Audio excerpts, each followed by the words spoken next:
Unfortunately, 35 years later, the people of America still suffer from police brutality.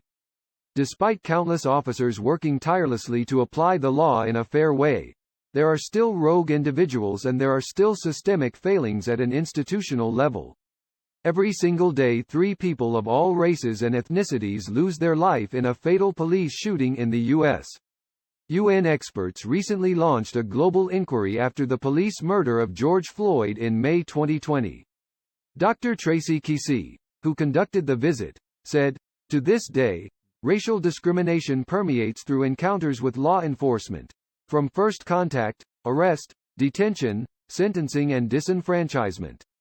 The U.S. black incarceration rate is 33% whilst population share is only 12%. Black people are more likely to live in poverty.